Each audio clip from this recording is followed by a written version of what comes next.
غلط فہمی کا شکار بھاگ دوڑ۔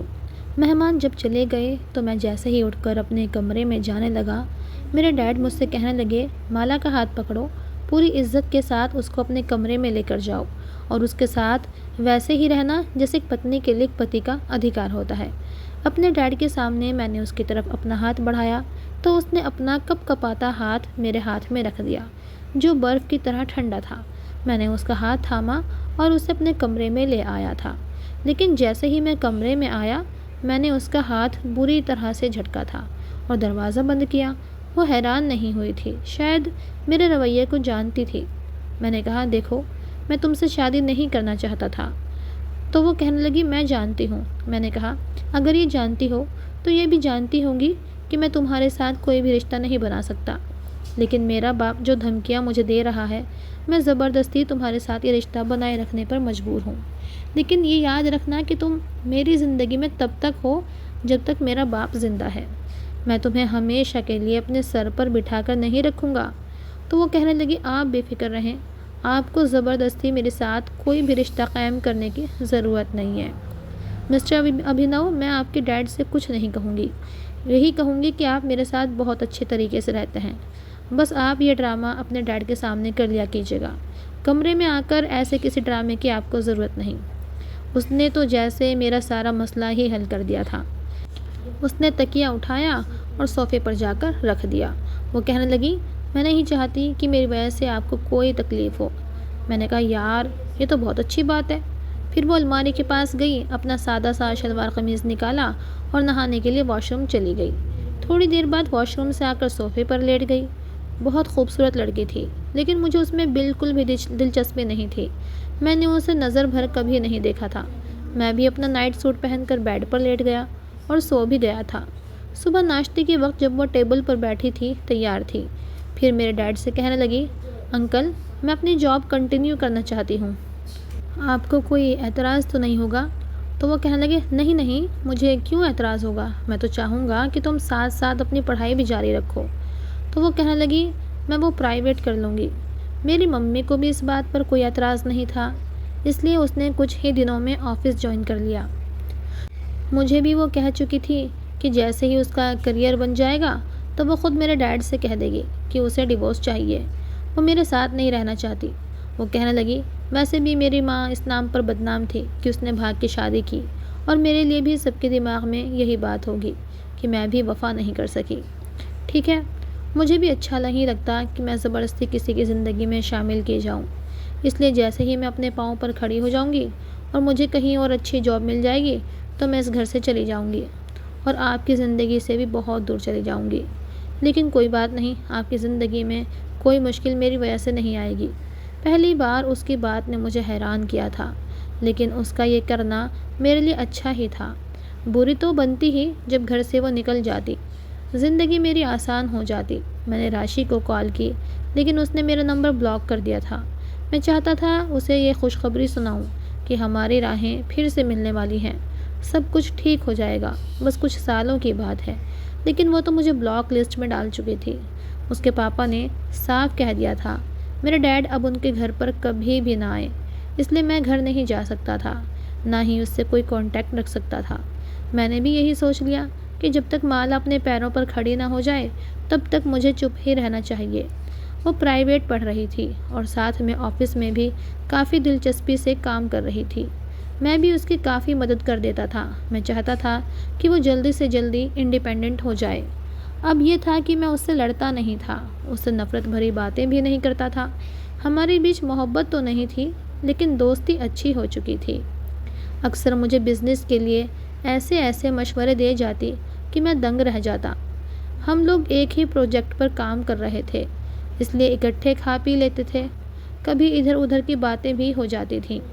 ایک بار میں نے اس کی ممی کے بارے میں پوچھا تو کہنے لگی، میری ممی نے گھر سے بھاگ کر شادی تو کر لی تھی، لیکن میرے پاپا تو صرف محبت ہی کرنا جانتے تھے۔ انہوں نے میری ممی کو چھوٹے سے گھر میں رکھا تھا جو کہ کرائے کا تھا، وہ زیادہ کماتے بھی نہیں تھے۔ میری ماں نے بڑی مشکلوں والی زندگی گزاری تھی۔ جب میں کچھ بڑی ہوئی تو میری ماں نے مجھ سے کہا کہ انہوں نے بہت بڑی بھول کر دی۔ ماں باپ کے آشیرواد کے ساتھ اگر بیٹی گھر سے ودا ہو تو اس کی زندگی میں پریشانی آ کر بھی ختم ہو جاتی ہے۔ لیکن ایسا قدم اٹھانے والی لڑکیاں کبھی بھی خوشحال زندگی نہیں گزار سکتیں، کیونکہ میرے پاپا کبھی بھی سیریس ہو کر کوئی کام نہیں کرتے تھے، اکثر جاب کو چھوڑ دیتے تھے۔ ذرا سی باس کی ڈانٹ پر وہ جاب چھوڑ کر گھر آ جاتے تھے، یہ بھی نہیں سوچتے کہ گھر کیسے چلے گا۔ میں اسکول میں شروع سے ہی بہت اچھا پڑھتی تھی، اس لیے میری ممی نے اسکول والوں کی منت سماجت کی کہ میری بیٹی کی فیس آدھی کر لیا کریں۔ میں پڑھائی میں اچھی تھی، اس لیے اسکول والے مان گئے۔ میں 8ویں ککشا میں تھی جب میں نے ٹیوشن پڑھانا شروع کر دیا۔ میرے پاپا کو شوگر ہو گئی، تب تو بالکل ہی گھر پر بیٹھ گئے تھے۔ ان کی شوگر بہت ہائی رہنے لگی تھی۔ میں نے انٹر کیا، تب تک میرے پاپا بہت زیادہ کمزور ہو گئے تھے۔ ڈاکٹر کبھی ان کی انگلی کاٹنے کو کہتے تھے تو کبھی ان کا پاؤں۔ ان دنوں ہم بہت پریشان تھے۔ میں ٹیوشن بھی پڑھاتی تھی اور کالج میں بھی پرائیویٹ ایڈمیشن لیا تھا۔ میری ممی کپڑے سلائی کرنے لگی تھی، ویسے تو وہ خود بھی بیمار رہتی تھیں۔ بہت کوشش کی ہم نے کہ اپنے پاپا کی جان بچا سکیں، لیکن وہ ہمیں چھوڑ کر جا چکے تھے۔ میری ممی بیمار رہنے لگی تھی اور بہت روتی تھیں۔ وہ کہتی تھیں کہ میں نے اپنے گھر والوں کے ساتھ اچھا نہیں کیا۔ مجھے میرے ممی پاپا کی بد دعا لگ گئی۔ وہ کہنے لگی، جب میں نے انٹر کیا تو تب تک میری ممی کینسر کی مریض بن چکی تھی اور آخری اسٹیج پر تھی۔ پھر میں نے ان کو اسپتال میں ایڈمٹ کروایا، لیکن ممی بچ نہیں سکی۔ یہ کہتے ہوئے اس کی آنکھوں میں آنسو بہنے لگے۔ میں نے اس کے آنسوؤں کو اپنے ہاتھوں سے صاف کیا تھا۔ میں نے کہا، تم پریشان مت ہو، سب ٹھیک ہو جائے گا۔ وہ ایک دم سے مجھ سے پیچھے ہٹی تھی اور میرا ہاتھ بھی اپنے چہرے سے ہٹا کر پیچھے گیا تھا۔ وہ اٹھ کر اپنی جگہ پر جا کر لیٹ گئی۔ اس رات مجھے اپنے کیے پر بڑی شرمندگی ہوئی تھی۔ میں اس کے ساتھ گناہ کرنے جا رہا تھا۔ اگر میری مام کا فون نہ آتا تو میں اس کی عزت برباد کر چکا ہوتا۔ میں اپنے غصے میں اندھا ہو کر بہت غلط کام کرنے جا رہا تھا۔ پتہ نہیں کیا ہوا تھا، میرے دل میں مالا کے لیے نئی بھاونائیں جاگنے لگی تھیں۔ میرا ویوہار بھی اس کے ساتھ اچھا ہونے لگا تھا۔ وہ ویسی بالکل نہیں تھی جیسا میں اسے سمجھتا تھا۔ 1.5 سال گزر گیا تھا، سب کچھ نارمل ہو چکا تھا۔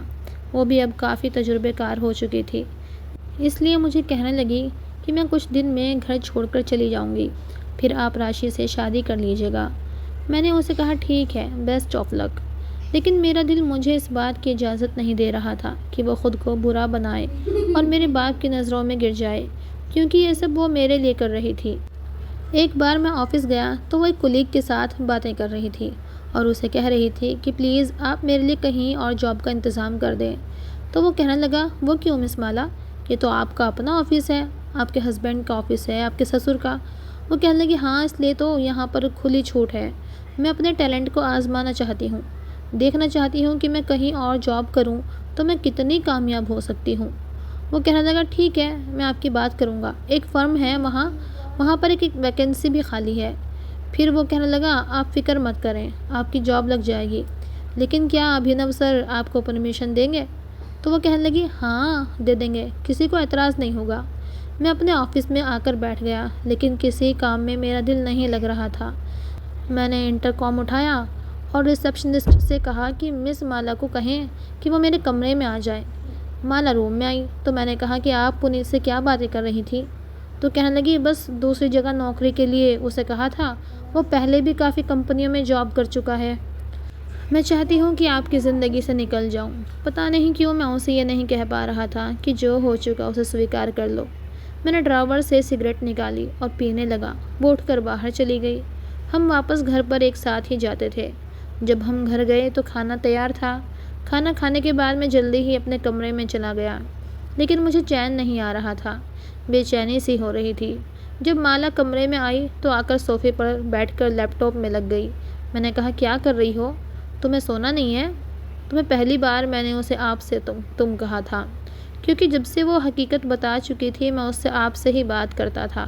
اس نے حیرانی سے میری طرف دیکھا، کیونکہ میرا بولنے کا انداز رعب جمانے والا تھا۔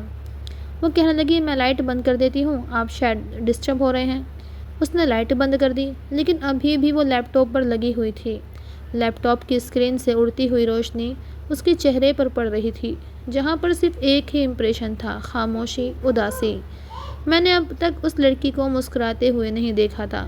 ساری زندگی اس نے تنگی میں کاٹی تھی، محنت کرتے ہوئے، غم برداشت کرتے ہوئے۔ خوشیوں پر اس کا بھی حق تھا اور سچ پوچھے تو میرا بھی دل نہیں چاہتا تھا کہ وہ اب یہاں سے کہیں جائے۔ وہ میرا ہر طرح سے خیال کرتی تھی۔ میرے دل سے اس کے لیے وہ بھاونائیں ختم ہو چکی تھی جس میں نفرت تھی، بس ایک جذبہ تھا، اور وہ تھا محبت کا۔ ابھی بھی وہ لیپ ٹاپ پر لگی ہوئی تھی اور میں اس کے چہرے کو دیکھ رہا تھا۔ میں اسے بڑے غور سے دیکھ رہا تھا۔ میں نے کہا، کب تک تم لیپ ٹاپ کے ساتھ لگی رہو گی؟ رات کے 2 بج رہے ہیں۔ تو وہ کہنے لگی، میں آؤٹ آف کنٹری کی کسی کمپنی میں اپلائی کر رہی ہوں۔ اگر مجھے اچھی آفر آ گئی تو وہاں چلی جاؤں گی۔ میں نے کہا، بند کرو لیپ ٹاپ ورنہ میں اٹھ کر وہیں آ جاؤں گا۔ تمہیں اپنی صحت کا ذرا بھی احساس نہیں ہے؟ میں نے کہا، لیٹ جاؤ۔ تو وہ کہنے لگی، میں سو جاؤں گی، آپ فکر مت کریں۔ میں نے کہا، مالا لیٹ جاؤ۔ وہ لیٹ گئی تو میں نے اپنے بیڈ سے بلینکٹ اٹھایا اور اس کے اوپر ڈھک دیا۔ اس نے آنکھیں بند کر لیں۔ کچھ دن سے میں اپنے اندر ہمت جٹا نہیں پا رہا تھا کہ اسے کہوں تو کیسے کہوں کہ وہ کہیں نہ جائے، میرے پاس ہی رہے، لیکن پتہ نہیں کیوں کہہ نہیں پاتا تھا۔ کچھ دن بعد ہی میں اپنے آفس میں فائل سامنے رکھے، منہ میں پین دبائے پتہ نہیں کسی گہری سوچ میں تھا۔ جب وہ خوشی سے میرے کمرے میں آئی، پہلی بار میں نے اسے اتنا خوش دیکھا تھا۔ وہ کہنے لگی، ابھینو، میں بہت خوش ہوں، ایک بہت بڑی خوشخبری ہے۔ میں نے کہا، وہ کیا؟ تو کہنے لگی، مجھے دبئی سے جاب کی آفر آئی ہے، اور پتہ ہے وہ لوگ رہنے کے لیے فلیٹ بھی دے رہے ہیں۔ بس کچھ دن میں ہی میرا ویزا بھی آ جائے گا اور ٹکٹ بھی کمپنی کی طرف سے ہی آ جائے گی۔ یہ سن کر تو جیسے میرے چہرے کی مسکراہٹ غائب ہوئی تھی۔ وہ کہنے لگی، راشی سے کہو کہ اب تم اس سے شادی کر سکتے ہو۔ میں نے بے دلی سے کہا، اچھا، کہہ دوں گا۔ میں پھر سگریٹ پینے لگا۔ اس رات وہ بہت جلدی سو گئی تھی، لیکن میں سو نہیں پایا۔ بس ساری رات میں سگریٹ ہی پیتا رہا اور اسے صوفے پر سوئے ہوئے دیکھتا رہا۔ سگریٹ کے دھوئیں سے کمرہ بھر چکا تھا جب ایک دم اسے کھانسی آئی تھی۔ اس کی آنکھ کھلی اور اس نے مجھے جاگتا ہوا دیکھا تو اٹھ کر بیٹھ گئی۔ وہ کہنے لگی، ابھینو، آپ سوئے نہیں؟ اور کمرے میں اتنا دھواں کس چیز کا؟ پھر میرے ہاتھ میں سگریٹ دیکھا تو میرے پاس آ گئی، پھر میرے ہاتھ سے سگریٹ چھینا اور ایش ٹرے میں بجھا دی۔ وہ کہنے لگی، اتنی سگریٹ؟ ایش ٹرے میں بجھی ہوئی سگریٹ دیکھ کر وہ حیرانی سے مجھے دیکھ رہی تھی۔ میں نے کہا، نیند نہیں آ رہی تھی۔ تو وہ کہنے لگی، اس کا حل یہ تھا کہ آپ اتنی سگریٹ پئیں اور پورے کمرے میں دھواں پھیل جائے۔ اتنی سگریٹ انسان کو نقصان پہنچاتی ہے، آپ آج کے بعد سگریٹ نہیں پئیں گے۔ میں نے کہا، تمہیں کیا اس سے؟ تمہیں تو اچھی نوکری مل گئی ہے نا، تو تم جاؤ۔ میری بات پر اس نے پھر سے مجھے حیرت سے دیکھا تھا۔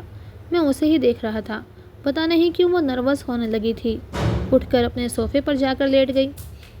ابھی بھی میں اس سے یہ نہیں کہہ پایا کہ مت جاؤ۔ کچھ دنوں بعد میں نے دیکھا وہ اپنے بیگ میں کپڑے رکھ رہی تھی۔ میں نے کہا، یہ کیا کر رہی ہو؟ تو کہنے لگی، صبح 7 بجے میری فلائٹ ہے، میں 5 بجے یہاں سے نکل جاؤں گی۔ پھر کہنے لگی، اگر میری کوئی بات آپ کو بری لگی ہو تو مجھے معاف کر دیجیے گا، اور ہاں، میں دبئی جاتے ہی آپ کو وہاں کا پتہ بھیج دوں گی، آپ مجھے ڈیورس پیپر بھیج دیجیے گا۔ اس کے منہ سے یہ سن کر مجھے لگا جیسے کسی نے بہت زور کا گھوسا میرے دل پر مارا ہے۔ اپنا سوٹ کیس اس نے پیک کیا اور اسے ایک طرف رکھ دیا۔ پھر وہ بیڈ سے تکیہ اٹھانے لگی۔ میں نے اس کا ہاتھ پکڑ لیا۔ وہ میری طرف دیکھنے لگی۔ میں نے کہا، مت جاؤ۔ میرا لہجہ رواں سا ہوا تھا۔ وہ کہنے لگی، ٹکٹ آ چکی ہے، میری جاب بھی لگ چکی ہے، آپ کو آپ کی محبت مل جائے گی، میں یہاں رہ کر کیا کروں گی؟ میں نے کہا، پلیز مجھے چھوڑ کر مت جاؤ۔ اس نے اپنا ہاتھ میرے ہاتھ سے چھڑوایا، پھر کہنے لگی، میں کسی کے احسان تلے زندگی نہیں گزارنا چاہتی۔ میں نہیں چاہتی کہ آپ مجھ سے ہمدردی کریں اور ہمدردی میں بھاوناؤں میں بہہ کر پھر ایک نئی غلطی کر لیں جس کا آپ کو بعد میں پچھتاوا ہو۔ جیسے جذبات میں آ کر آپ نے مجھ سے کورٹ میرج کی تھی، سچائی جاننے کے بعد آپ پچھتانے لگے تھے۔ ابھینو، مجھے پچھتاوے والی زندگی نہیں چاہیے۔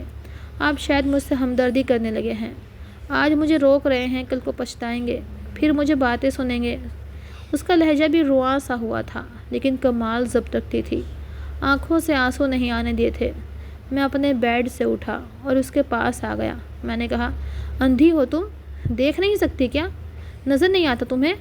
میری بات پر وہ تعجب سے مجھے دیکھ رہی تھی۔ میں نے کہا، کس بات کی ہمدردی کروں گا میں تم سے؟ اتنی بھی عقل نہیں تم میں کہ میں تمہیں کیوں روک رہا ہوں؟ مالا، میں تم سے محبت کرنے لگا ہوں، تمہارے بنا نہیں رہ سکتا، سن لیا تم نے؟ وہ مجھے بڑی حیرت سے دیکھ رہی تھی اور میں اس کی آنکھوں میں محبت سے دیکھ رہا تھا۔ وہ کہنے لگی، آپ کو پہلے کہنا چاہیے تھا، میری ٹکٹ آ چکی ہے۔ میں نے کہا، کہاں ہے ٹکٹ؟ اس نے سائڈ ٹیبل کی طرف اشارہ کر کے مجھے ٹکٹ دکھائی تھی۔ میں نے سائڈ ٹیبل سے ٹکٹ اٹھائی اور پھاڑ کے پھینک دی۔ کہنے لگی، یہ کیا کیا آپ نے؟ میں نے کہا، تمہاری ہر پرابلم کا سولیوشن میں نے 1 منٹ میں نکال دیا۔ میں نے صوفے سے اس کا تکیہ اٹھایا اور بیڈ پر رکھا۔ پھر میں نے اس کا ہاتھ پکڑ کر اسے بیڈ پر بٹھایا۔ میں نے اس کا ہاتھ چوما اور کہا، منہ دکھائی بعد میں دے دوں گا۔ وہ مجھے ابھی بھی حیرت سے دیکھ رہی تھی۔ میں نے کہا، مالا، میں پچھتانا نہیں چاہتا۔ اگر تم ایک بار یہاں سے چلی گئیں تو میں زندگی بھر پچھتاؤں گا، اور میرے پاس پچھتاوے کے علاوہ کچھ نہیں بچے گا، اور میں پہلے ہی بہت دیر کر چکا ہوں، بس اب اور دیر نہیں کرنا چاہتا۔ یہ کہہ کر میں نے اسے اپنی باہوں میں بھر لیا۔ میں نے دھیرے سے اس کے گلے سے دوپٹہ اتارا۔ وہ تو بس مجھے دیکھے ہی جا رہی تھی، جیسے اسے یقین ہی نہیں آ رہا تھا۔